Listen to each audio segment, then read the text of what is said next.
We're also moving to a little bit more of a structure for the meetings.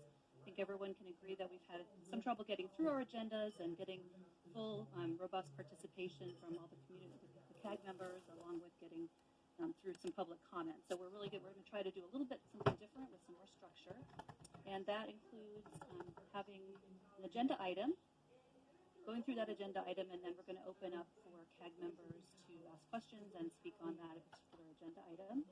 We'll be doing that through the raising of hands, the virtual hands. I'll also be scanning pictures as well. And also you can post it. If you can't get the raising hands function to work, we'll definitely make sure that we can look into the chat and you can ask to speak that way. So we'll recognize as many CAG members as we can on each of those agenda items.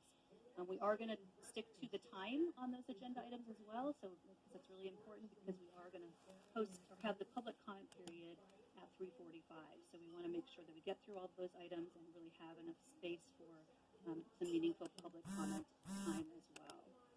So those are some of the changes that you'll see in the meeting today.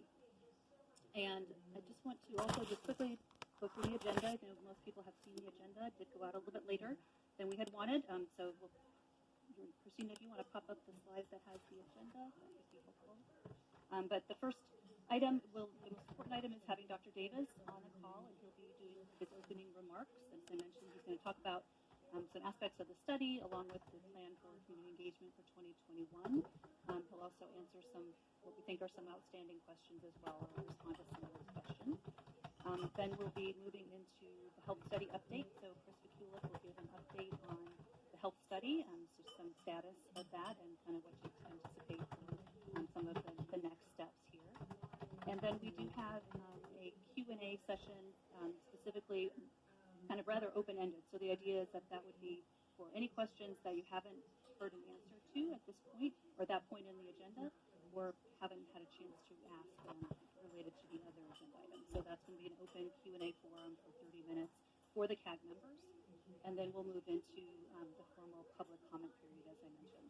We're going to try to limit public comment, or we will be limiting comments to about 2 minutes per person. If we have even more people that want to speak, we might have to maybe limit that even to 90 seconds if possible. But we'll play that by ear when we get to that point to see how many people we would want to speak. For some reason, it looks like we're not getting the slides. And the slides that we have tonight, if we aren't able to pop those up, they're really just transition slides. There are not any real content on them besides just helping people follow along on the agenda. Christina, anything you can do about the slides?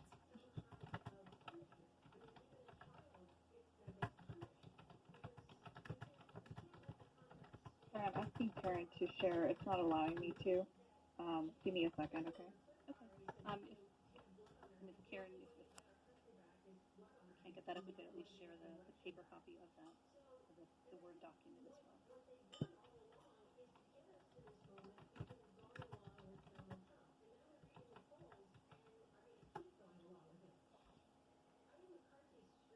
Apologize for the delay here.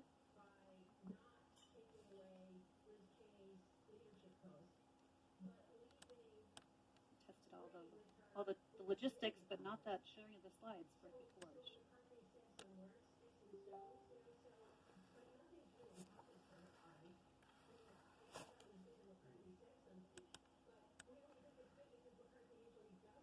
And just a note for when we do get to the Q&A and the Q&A sections of the agenda, so after the agenda item is presented, we will be unmuting those members of the CAG that want to ask a question or provide a comment to. So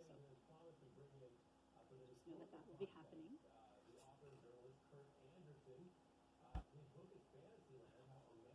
Can I get an update from somebody on the slides?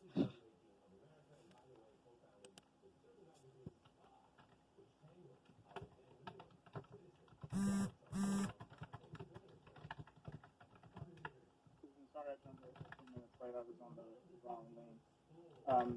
If the slides aren't important, aren't critical. I just wanted to. A couple of people had noted they didn't have a copy of the agenda, so I just wanted to just pop that up. But I'm going to turn it over to you anyway, so we're not going to be sharing that slide in a moment.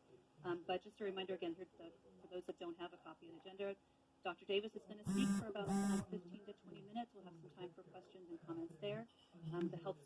date is the second key item on the agenda, and after that, it's question and answer followed by public comment. So that's just be quick. It's a very much more focused agenda than what we've had in the past as well, trying to make sure that we can really hammer home those points that need to be presented. So I guess with that, Dr. Davis, I will turn the floor over to you.